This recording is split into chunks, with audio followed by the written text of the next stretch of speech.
Salve, meus nobres e queridos irmãos.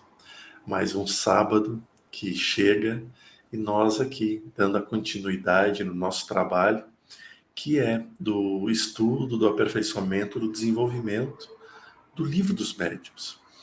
Obra essencial para o nosso aprendizado.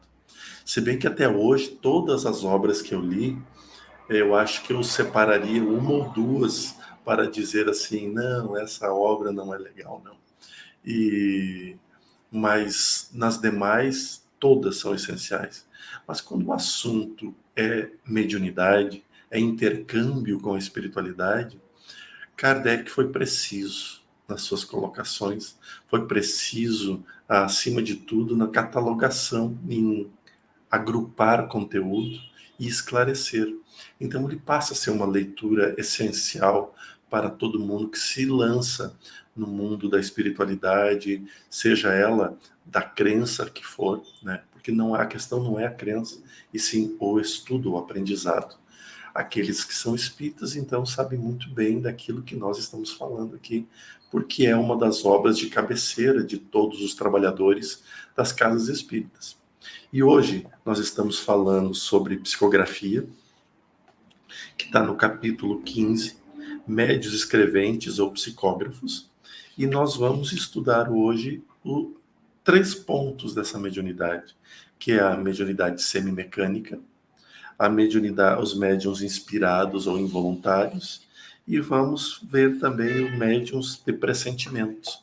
Esses três pontos, nesta sequência. E espero que vocês possam junto conosco aprender e como nós estamos aprendendo. Robson, meu querido irmão. Eu sempre estou aprendendo bastante com a experiência de Jordelê. Então, médium semimecânicos é o item 181. No médium puramente mecânico, o movimento da mão é independente da sua vontade. No médium intuitivo, o movimento é voluntário e facultativo. O médium semimecânico participa dos dois. Ele sente um impulso dado à sua mão independente da sua vontade, mas ao mesmo tempo tem consciência do que escreve à medida que as palavras se formam. No primeiro, o pensamento segue o ato da escrita. No segundo, ele o precede. No médium semimecânico, ele o acompanha. Esses médiums são os mais numerosos. E é da onde que a mediunidade acaba parando muitas vezes. A gente tem que lembrar que a mediunidade não tem limite. Que a mediunidade não diz, eu vou desenvolver até aqui. Não, é até onde você permitir que ela se desenvolva. Porque o espírito, por ser imortal, né, ele não tem limites. Então, os limites que nós colocamos em nosso conhecimento, em nossa maneira de viver, foram impostos por nós mesmos. Então, as faculdades mediúnicas, elas são faculdades iguais a todas as demais faculdades que existem. Por exemplo, de tornar-se um bom músico. Então, pela minha dedicação, vai implicar para saber qual a qualidade musical que eu vou ter. Aí vocês podem dizer, mas aí tem aquilo que chamam de dons ou facilidades. Não, eu não entra nesse ponto.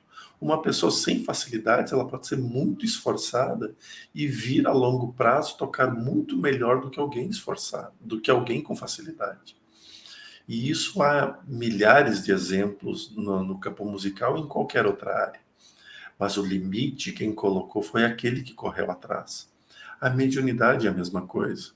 Quando nós nos colocamos a nossa mediunidade para trabalhar só no dia da sessão na casa espírita, no dia da sessão lá no terreiro de Umbanda, ou só na igreja, ou só lá no grupo de jovens, ou seja, eu determino minha mediunidade só para aquele lugar. Então, minha mediunidade vai ser sempre só aquilo.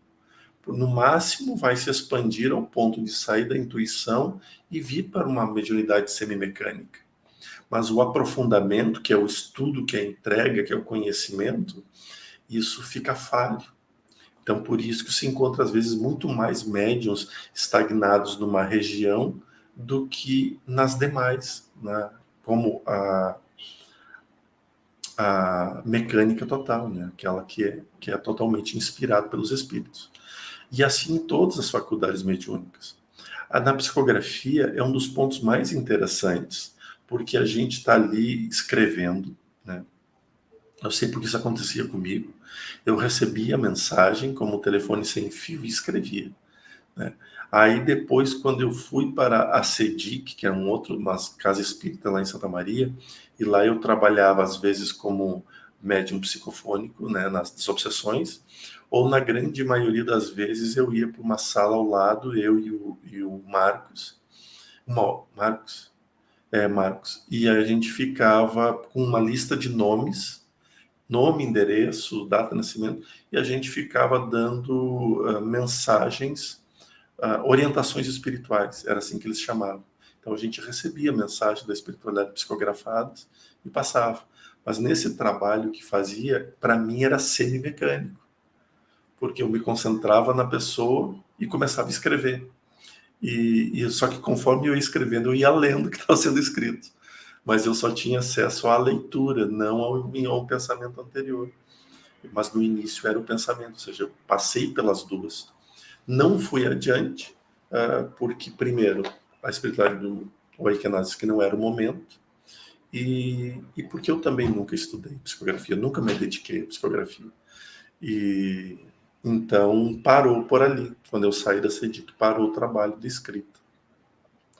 Mas é muito interessante, porque a gente só tem acesso à informação depois. E na psicofonia a mesma coisa. Tem momentos que eu estou semi-mecânico. E eu só sei o que o Espírito falou depois que ele falou, né? Ou seja, eu escuto junto com vocês, junto com a plateia, né? É bem interessante mesmo. E deve ser um pouco aflitivo, não? Assim, né? Às vezes essa sensação de eu sei, mas não sei. Se é porque tu vê, tu sente a vontade de mexer o braço, mas tu não sabe por que vai mexendo. Aí o próximo item é médiuns inspirados, é o número 182. Toda pessoa que no estado normal ou no estado de êxtase recebe por pensamento comunicações estranhas às suas concepções pode ser classificada na categoria dos médiuns inspirados. É, como vemos, uma variedade da mediunidade intuitiva, com a diferença de que a intervenção de um poder oculto é aí ainda menos perceptível, porque, no inspirado, fica mais difícil distinguir o pensamento próprio do que lhe é sugerido. O que caracteriza esse último é a espontaneidade. A inspiração nos vem dos espíritos que nos influenciam para o bem ou para o mal, mas ela é de fato daqueles que nos querem bem, cujos conselhos, infelizmente, na maioria das vezes, não seguimos. A inspiração se aplica a todas as circunstâncias da vida, nas resoluções que devemos tomar. Em relação a isso, pode-se dizer que todas as pessoas são médiuns, pois não há ninguém que não tenha seus espíritos protetores e familiares que fazem todos os esforços para sugerir a seus protegidos pensamentos salutares. Se todos estivessem bem compenetrados dessa verdade, ninguém mais deixaria de recorrer à inspiração do seu anjo guardião nos momentos que não se sabe o que dizer ou fazer. Que cada um o invoque com fervor e confiança em caso de necessidade, e muito frequentemente se admirará das ideias que surgirão como por encantamento, quer se trate de uma resolução a tomar, quer se tenha alguma coisa a compor. Se nenhuma ideia surge, é porque é preciso esperar. A prova de que a ideia que sobrevém é bastante estranha à concepção que se tem é que, se tal ideia tivesse existido na mente, essa pessoa a conheceria, e não haveria razão para que não a manifestasse à vontade. Aquele que não é cego, nada mais precisa fazer a não ser abrir os olhos para ver quando quiser. Da mesma forma, aquele que tem ideias próprias sempre as tem à disposição. Se elas não lhe vêm quando as quer, é porque precisa buscá-la em outros lugares que não sejam o seu íntimo. Podemos ainda incluir nessa categoria as pessoas que, sem serem dotadas de uma inteligência fora do comum e sem saírem do estado normal, possuem lampejos de uma lucidez intelectual que lhes dá momentaneamente uma facilidade desabitual de concepção e de elocução, e, em certos casos, o pressentimento de coisas futuras. Nesses momentos, que são chamados justamente de inspiração, as ideias jorram. seguem-se, encadeiam-se, por assim dizer, delas mesmas, por um impulso involuntário e quase febril. Parece-nos que uma inteligência superior vem nos ajudar e que nosso espírito se desembaraçou de um fardo. Os homens de gênio, artistas, sábios, literatos são sem dúvida espíritos avançados, capazes de compreender por si mesmos e de conceberem grandes coisas. Acontece que é precisamente pelo fato de os julgarem capazes que os espíritos que querem o cumprimento de certos trabalhos lhes sugerem as ideias necessárias. E é assim que eles são, na maioria das vezes, médiuns sem o saberem. Eles têm, no entanto, a vaga intuição de uma assistência estranha, pois aquele que faz o apelo à inspiração não faz outra coisa a não ser uma evocação. Se não esperasse ser ouvido, por que exclamaria tão frequentemente: meu bom gênio, vem em meu auxílio? As respostas a seguir confirmam essa afirmação. Qual é a causa primária da inspiração? O espírito que se comunica pelo pensamento. A inspiração tem por objeto apenas a revelação de grandes coisas? Não, ela frequentemente tem relação com as circunstâncias mais comuns da vida. Por exemplo, queres ir a um lugar e uma voz secreta te diz para não ir, porque há perigo para ti. Pois bem, ela te diz para fazer uma coisa na qual não pensas, é inspiração. Há poucas pessoas que nunca tenham tido mais ou menos Há poucas pessoas que nunca tenham sido mais ou menos inspiradas em certos momentos. Um autor, um pintor, um músico, por exemplo, nos momentos de inspiração, poderiam ser considerados médiuns? Sim, porque nesses momentos sua alma está mais livre e como que desprendida da matéria. Ela recobra uma parte de suas faculdades de espírito e recebe mais facilmente as comunicações dos outros espíritos que a inspiram.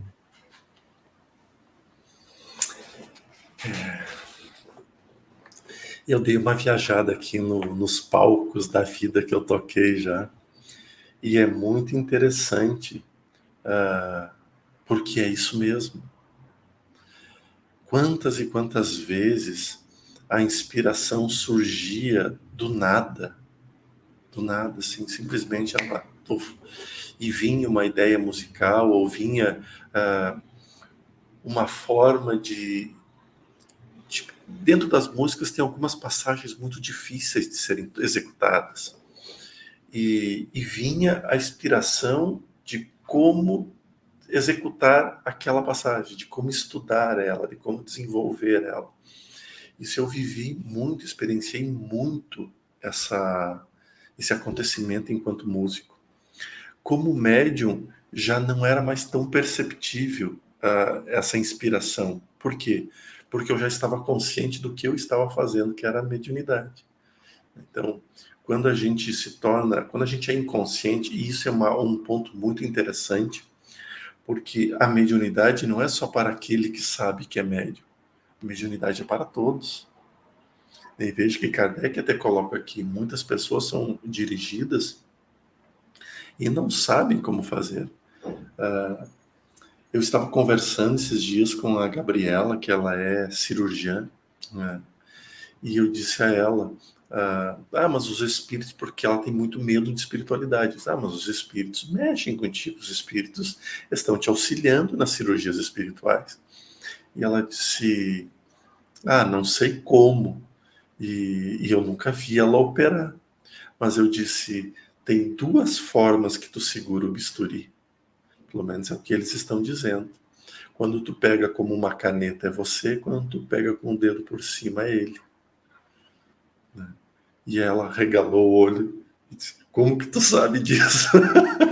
Eu disse, ele tá me falando, né? E veja, é médico, não acredita, né? Ou morre de medo dessa questão. E o espírito está ali usando ela, sua faculdade mediúnica, para fazer o trabalho de cirurgias espirituais. Cirurgias físicas e espirituais. Então, nós somos muito frequentemente trabalhados.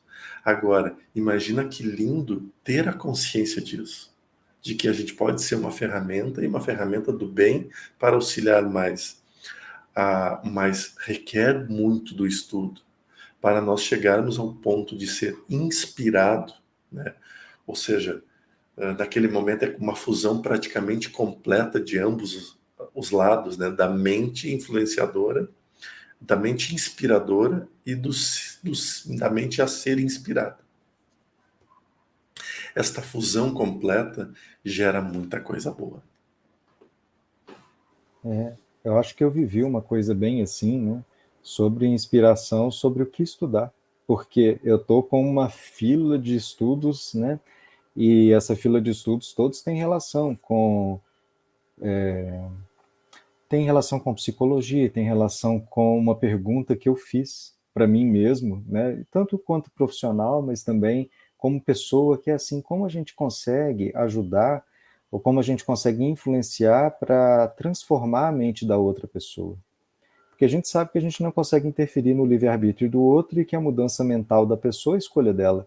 Mas a gente sabe também que a gente consegue influenciar isso, né? Que a gente consegue dar opinião, consegue dar exemplo, consegue fazer o ambiente, fazer uma psicosfera para aquela transformação acontecer. Então é isso que eu estou estudando, né? E só que aí veio uma enxurrada de coisas, porque é um assunto muito vasto, né? Assim, como você transforma sua mente, como você muda um sentimento em outro, como você muda crenças limitantes, né? Que é mudar o pensamento. E aí tinha horas que eu não sabia o que estudar primeiro, eu não sabia, assim, o que vai fazer mais lógica de eu aprender com relação a essa pergunta que eu fiz.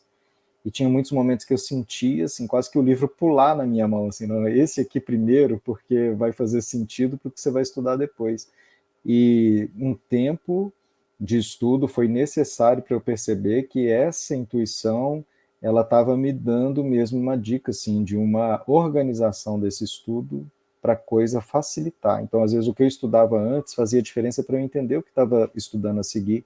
E se eu tivesse invertido a ordem, não ia fazer sentido, eu ia ter que estudar de novo o que eu tinha tentado estudar primeiro, né? Porque muitas vezes eu quis estudar primeiro certas coisas por causa do prazo que o curso ia vencer, ou porque era mais interessante para minha mente, só que eles acabavam dizendo, não, troca. Interessante. Aquela vez que tu teve em Santa Maria, tu lembra lá da biblioteca que eu tinha, né, cheia de livros lá. E toda vez que eu ia começar uma leitura nova, eu ia até lá, fazia uma oração e pedia orientação. Me mostre qual livro que eu preciso ler. E sempre vinha. E aí tinha alguns que eu olhava e disse, mas esse não, né? Porque aí eu tentava desviar, mas não conseguia desviar. Era aquele que tinha que ser. É verdade. Então eu vou ler o último trechinho, que é Médiuns de Pressentimentos. É o 184. O pressentimento é uma intuição vaga das coisas futuras. Certas pessoas têm essa faculdade mais ou menos desenvolvida, que pode ser causada por uma espécie de dupla vista. Eles permite entrever as consequências das coisas presentes e o desencadear dos acontecimentos. Porém, muitas vezes também é o resultado de comunicações ocultas, e é nesse caso principalmente que podemos dar àqueles que são dotados dela o nome de médiuns de pressentimentos, que são uma variedade dos médiuns inspirados.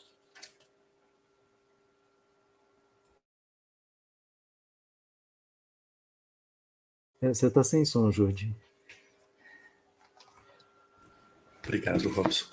Aqui no livro, o tradutor coloca uma nota de rodapé, que ele diz assim: nota-se a explicação sucinta e clara do problema, tão discutido hoje no campo da parapsicologia, da precognição e a percepção do futuro. Trata-se de uma visão espiritual do encadeamento de acontecimentos, ou dos fatos a partir do presente, que apesar disso não se processa fatalmente, pois a cadeia de fatos decorre sempre no plano humano das decisões do livre-arbítrio. E é muito interessante isso, porque eu acho que a grande maioria das pessoas já teve pressentimento, né? E aí mudou o caminho, mudou a ida, mudou o trajeto. E uma das coisas que eu já conversei isso com tantas pessoas, mas acho que contigo foi uma delas também, Robson. E se não foi, pode me corrigir. Que é dizer, quando acontece alguma coisa, de eu esquecer algo, eu volto e paro um pouco. Porque talvez seja uma energia de pressentimento dizendo, mude, agora não, né? Como teve uma vez em que eu acordei para viajar de madrugada e quando eu estava descendo a escada, eu olhei assim na parede e eu vi o meu carro acidentado. E aí eu pensei, mas o que eu faço agora? Porque eu preciso viajar. Eu preciso estar em Porto Alegre às 9 da manhã. E, e aí eu parei, fiz uma oração, resolvi tomar um café, tomei um banho e aí saí para a estrada. Esse tempo todo que foi o tempo de ver um carro capotado exatamente como eu tinha visto o meu. Então, um processo de pressentimento do qual eu tive uma percepção de mudar algumas coisas na minha rotina. Porque a minha ideia era tomar café na estrada e não tomar café em casa. Então, pequenos detalhes que eu alterei que acabou gerando proteção. Agora, essa vou tomar café em casa, então. Isso pode também estar enquadrado na outra, que é da inspiração, né?